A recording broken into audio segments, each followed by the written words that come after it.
Hello friend, mission crack दी गोल में आपका बहुत बहुत स्वागत है। आज हम फिर से बिहार समग्र केवीसी नैनो पब्लिकेशन का हिस्ट्री ऑब्जेक्टिव का दूसरा पार्ट लेकर के आए हैं। तो फ्रेंड्स, बिहार स्पेशल का ऑब्जेक्टिव है जो बिहार में होने वाले किसी भी तरह के कॉम्पिटिटिव एग्जाम के लिए बहुत ही इम्पोर्टेंट है। तो चलिए फ्रेंड्स, हिस्ट्री के सेकेंड पार्ट का रिवीजन शुरू करते हैं। 13 अप्रैल 1857 को बाबू वीर कुंवर सिंह को किसके साथ मुठभेड़ में गोली लगी थी? तो फ्रेंड्स, कैप्टन ली ग्रांड के साथ मुठभेड़ में गोली लगी थी। मोहम्मद बिन तुगलक ने बिहार के किस नगर का नाम तुगलकपुर कर दिया था? तो फ्रेंड्स, दरभंगा तिरहुत का नाम मोहम्मद बिन तुगलक ने तुगलकपुर कर दिया था, दरभंगा तिरहुत का नाम। बिहार के तुगलक काल में सर्वाधिक महत्वपूर्ण प्रशासक मलिक इब्राहिम या मलिक बया का मकबरा है। तो मलिक बया या मलिक इब्राहिम का जो मकबरा है वो है बिहार शरीफ में। इब्राहिम लोदी के काल में बिहार का वह सूबेदार जिसने सुल्तान के विरुद्ध विद्रोह किया कौन था? वो था दरिया खां लोहानी।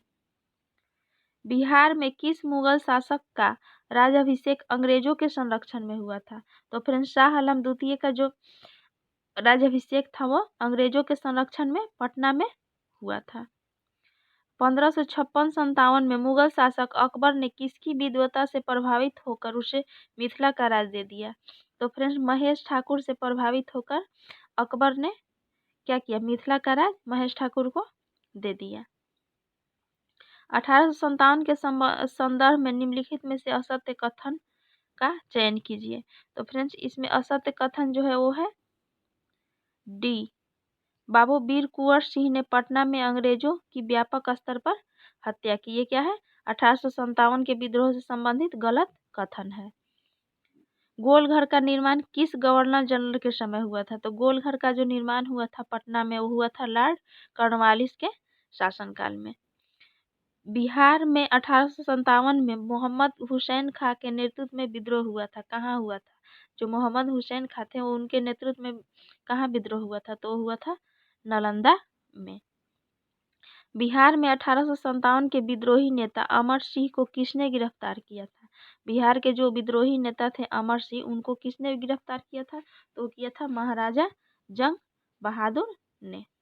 आगे देखिए, बिहार की पृथक राज्य के रूप में स्थापना कराने में किस राजनेता का सक्रिय योगदान रहा? तो ये रहा सच्चिदानंद सिन्हा का सक्रिय योगदान रहा बिहार राज्य के पृथक स्थापना कराने में। आगे देखिए, बिहार राज्य की स्थापना की घोषणा किस दिन हुई? तो बिहार राज्य की स्थापना की जो घोषणा हुई वो हुई 12 दिसंबर 1911 को। बिहार राज्य की स्थापना का विधिवत उद्घाटन किस दिन हुआ? तो विधिवत जो उद्घाटन हुआ वो हुआ 1 अप्रैल 1912 को। आगे देखिए, 12 दिसंबर 1911 को बिहार प्रांत की घोषणा की गई थी। उस समय इसके साथ भारत के वर्तमान राज्यों में से कौन शामिल था? तो फ्रेंड्स देखिए, 12 दिसंबर 1911 के समय जो उड़ीसा राज्य था वो बिहार में ही सम्मिलित था। 1936 में बिहार से अलग हुआ उड़ीसा और दोनों अलग अलग पृथक राज्य बन गए। सन 1956 में भारत राज्य पुनर्गठन के समय बिहार का कौन सा जिला पश्चिम बंगाल में शामिल किया गया? तो 1956 में जब राज्य पुनर्गठन आयोग की स्थापना हुई उस समय बिहार का जो मानभूम जिला था उसे क्या किया गया? पश्चिम बंगाल में शामिल किया गया। निम्नलिखित में से सुमेल नहीं है, निम्नलिखित में से सुमेल नहीं है चुनना है। तो इसका सही आंसर होगा चंपारण आंदोलन, जवाहरलाल नेहरू। चंपारण आंदोलन से जवाहरलाल नेहरू संबंधित नहीं थे। बिहारी स्टूडेंट राजेंद्र प्रसाद थे। कांग्रेस के गया अधिवेशन के जो अध्यक्ष थे CR दास थे और बिहार परदेसी किसान सभा से जुड़े थे स्वामी सहजानंद सरस्वती। 1908 में मुजफ्फरपुर बम कांड में किसकी हत्या का प्रयास किया गया? तो 1908 में मुजफ्फरपुर बम कांड में जज किंग्सफोर्ड की हत्या का प्रयास किया गया। मुजफ्फरपुर बम कांड 1908 के अभियुक्तों में किसे फांसी की सजा दी गई थी? तो इस मुजफ्फरपुर बम कांड में जिन्हें फांसी दी गई थी वो थे खुदीराम बोस। बिहार में होम रूल आंदोलन के संस्थापक कौन थे? तो बिहार में जो होम रूल आंदोलन हुआ था उसके जो संस्थापक थे वो थे महजरूल हक। निम्नांकित बिहारी नेताओं में से किसे 1914 में कांग्रेस द्वारा इंग्लैंड भेजे गए शिष्टमंडल का सदस्य बनाया गया था? तो बनाया गया था इनमें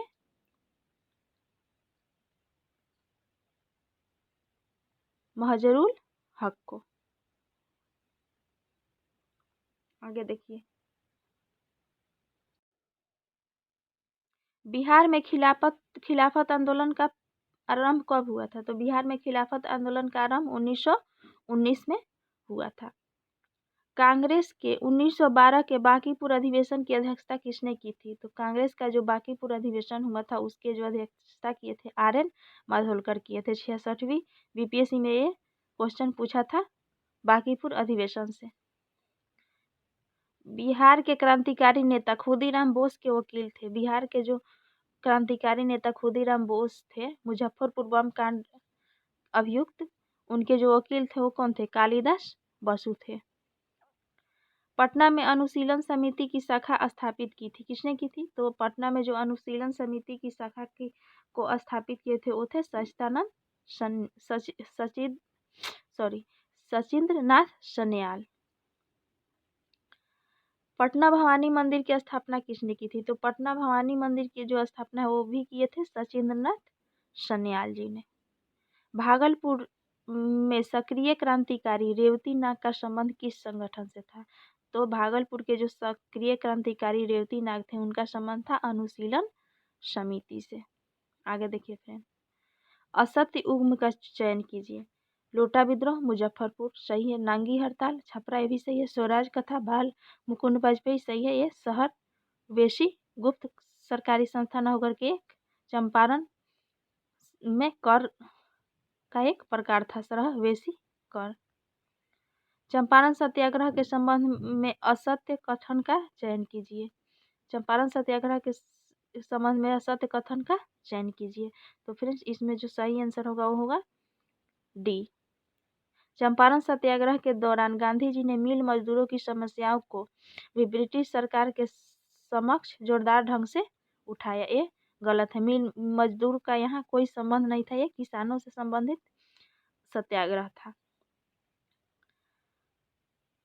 गांधी जी के चंपारण आंदोलन के समक्ष झुकते हुए किसानों की समस्या के अध्ययन के लिए सरकार ने चंपारण एग्रीरियन कमेटी किसकी अध्यक्षता में नियुक्त की थी? तो ये हुआ था FC सलाई के नेतृत्व में जो समिति का गठन किया गया था उसके अध्यक्ष जो थे FC सलाई थे। महजरूल हक द्वारा पटना में स्थापित सदाकत आश्रम के लिए भूमि किसने दान में दी थी? महजरूल हक द्वारा जो सदाकत आश्रम की स्थापना की गई थी पटना में उसके लिए खैरू मियाँ ने जमीन दी थी। महजरूल हक द्वारा प्रकाशित समाचार पत्र का क्या नाम था? तो महजरूल हक द्वारा जो समाचार प्रकाशित किए जाते थे उसका नाम था दी मदरलैंड। ये बहुत ही इंपॉर्टेंट क्वेश्चन है जो लगभग कई बार एग्जाम में पूछा है इसके बारे में।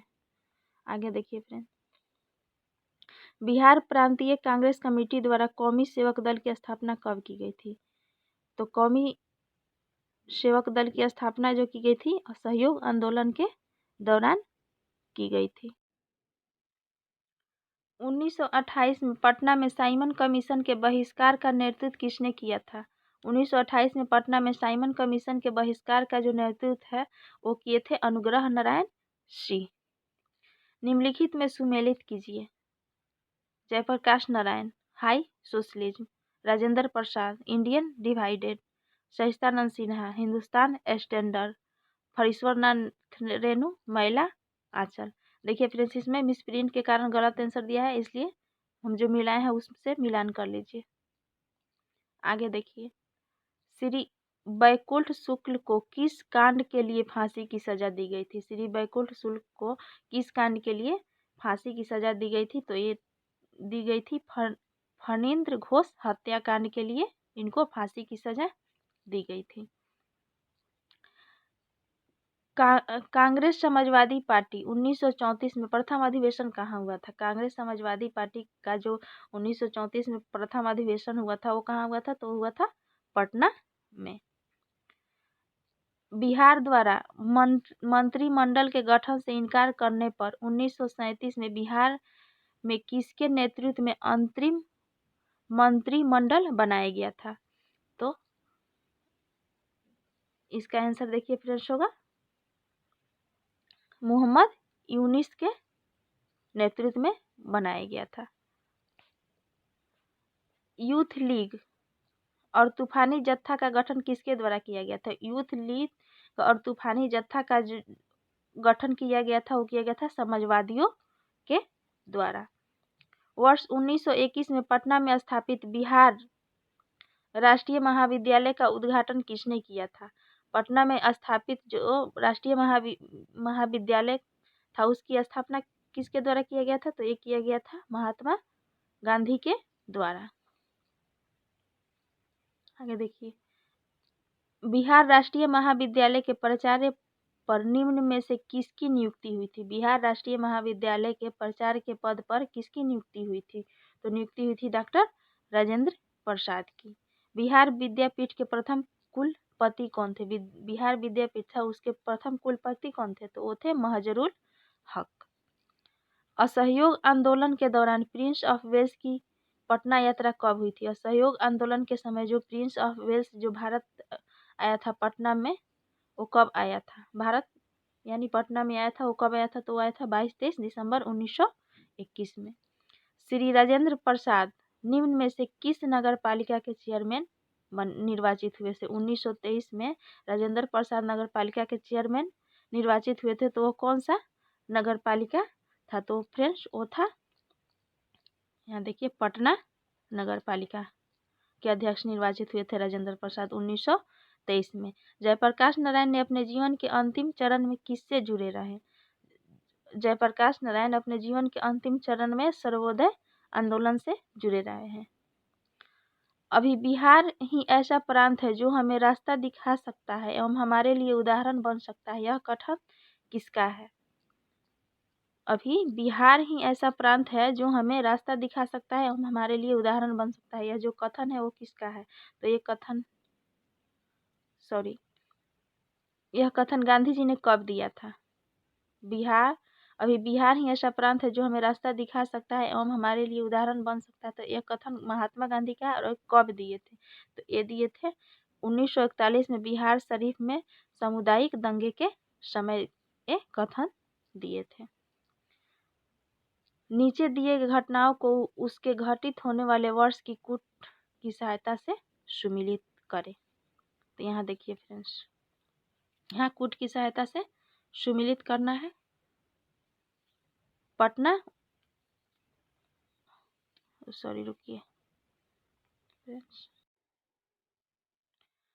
उच्च न्यायालय की स्थापना हुई थी 1916 में। किसान सभा का गठन 1929 में। पटना विश्वविद्यालय की स्थापना 1917 में। सदाकत आश्रम की स्थापना 1919 में। तो फ्रेंड्स इसका जो सही आंसर होगा ऑप्शन नंबर सी होगा।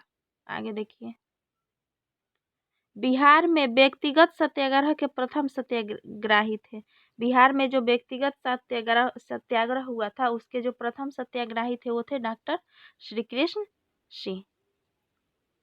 फ्रेंड्स, बिहार समग्र के हिस्ट्री के ऑब्जेक्टिव सीरीज में आज हम लोग 104 क्वेश्चन तक का रिवीजन किए हैं। इसके अगले पार्ट में हम अगले सभी क्वेश्चन का रिवीजन करेंगे। तो फ्रेंड्स, चैनल पर बने रहने के लिए चैनल को सब्सक्राइब करें तथा बेल आइकन के बटन पर भी क्लिक करें ताकि अगले वीडियो का जो नोटिफिकेशन हो आपको प्राप्त हो।